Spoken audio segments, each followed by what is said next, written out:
What's up, everybody? It's Izzy, and in this video I want to address a really interesting question that I got about how you should change your programming while you're dieting. So it's a timely question because I've personally been dieting over the last 5 weeks, and I've lost about 10 pounds or 5 kilos. And up until this very bench session that you're watching, I've pretty much gotten stronger every single workout despite being in a caloric deficit. So what I want to do with this video is just give you the answer to this question first and then work backwards and talk about the why of why I'm giving that answer. So how should you change your programming if you're in a caloric deficit? The ideal answer, which won't always be possible, but the ideal answer is that you don't. You don't change your programming when you're in a deficit. And here's the reason why. A lot of people will make, in my opinion, rather absurd suggestions about what you should do programmatically in a deficit. They'll talk about reducing your volume by 50%, or, they'll say things like you only need 1/3 of the amount of volume to maintain your gains as you do to make new gains. And here's the thing. Personally, even if I was to deload, I deload with about 2/3 of the normal volume that I do when I'm trying to make gains. So if I was to cut my volume by 2/3, even in a caloric surplus, I would most likely lose some gains. Now, I wouldn't lose all of them. I might keep 90%, but I would lose gains even in a big caloric surplus if I cut out 2/3 of my volume. So here's what a lot of people don't understand, is that your programming is what creates the stimulus that drives the hypertrophic response, the strength response that makes you bigger and stronger. So good programming is a prerequisite for making gains. Your energy balance situation in many ways is secondary.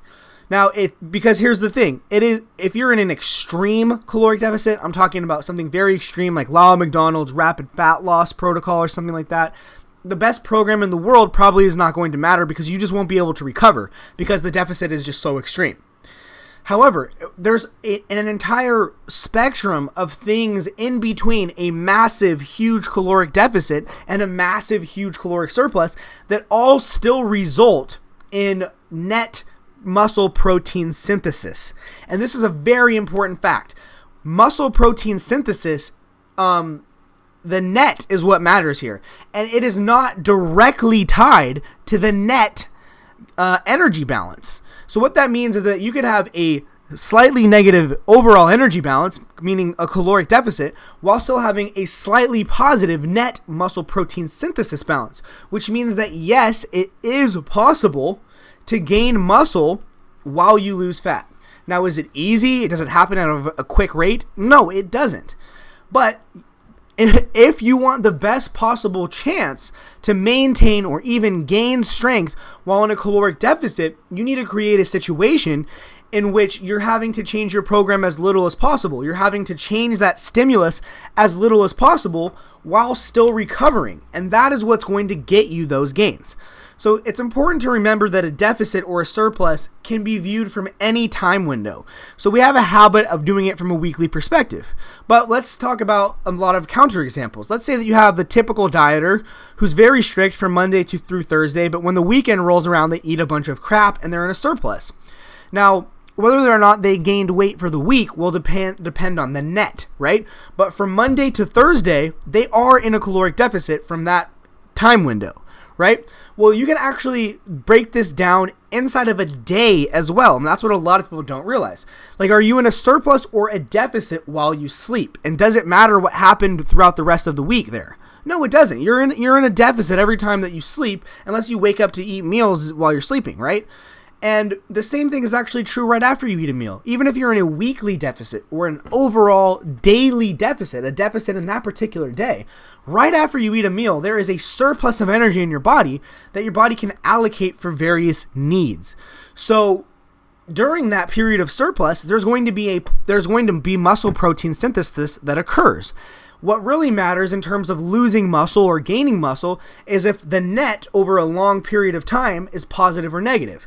So in an extreme caloric deficit, the negative amount of muscle protein synthesis, or the loss of muscle that's happening, the lack of muscle protein synthesis might be so large that the positive amount that you get after you eat meals is not enough to overcome, and thus it becomes a net negative. But it's still a series of a bunch of little pluses and a bunch of larger negatives. It's not all one big negative or all one big plus.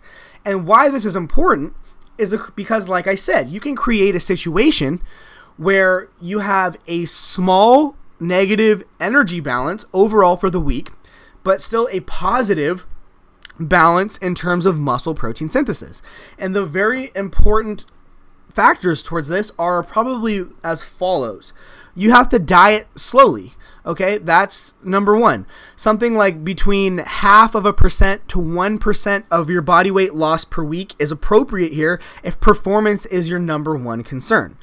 You could lose a little bit towards the 1% end if you're fatter, and a little bit closer to the 0.5% of body weight if you're leaner. The other thing is that you can't get too lean as a performance athlete, as a natural performance athlete. Once you start getting extremely lean as a natural performance athlete, almost regardless of the size of your deficit or anything else, there's going to be performance loss because you're doing so much damage to the overall hormonal situation within your body. The levels, your testosterone levels, your thyroid levels, things they just crater. So the number one thing that you can do from the nutritional end of things is to be in a very slow, sustainable deficit and not try and get too lean. Stay within a reasonable body fat percentage that allows you to be competitive for powerlifting, but isn't so lean that you're trying to look like a bodybuilder and thus get all of the negative hormonal benefits of getting near contest prep condition. So, to wrap this up, yes, it is possible to gain strength or maintain all of your strength while dieting. In fact, it is also possible to gain muscle while doing so. The key is to create a recovery situation where you're still recovering from the same amount of work that you usually do, or at least a similar amount, because let's be honest, if you're really pushing things in a deficit, you're probably going to be able to recover from, 1 or 2, maybe 3 less sets per week. So you won't be able to make gains as rapidly in terms of muscle growth or in terms of strength. But if you make the deficit small and you lose at an appropriate rate and you don't try to get too lean and you still use a solid program that is very challenging, not cutting your volume in half or cutting your volume in a third, you can make gains or maintain most of your gains on your programming. So overall, the simplest way that I can distill this message to you is to use, if you're concerned about performance, and performance is your number one thing, use the least invasive methods that you can. A slow, steady diet, take breaks every 12 weeks or so, and do not change your programming very much. In fact, take as little volume out of your programming as you can while still being able to recover, and that is your best chance to maintain as much of your gains as possible, or possibly even make additional gains, including muscle mass, while you diet. Anyways, guys, hope you enjoyed the video. As always, have a nice day and good luck with your training.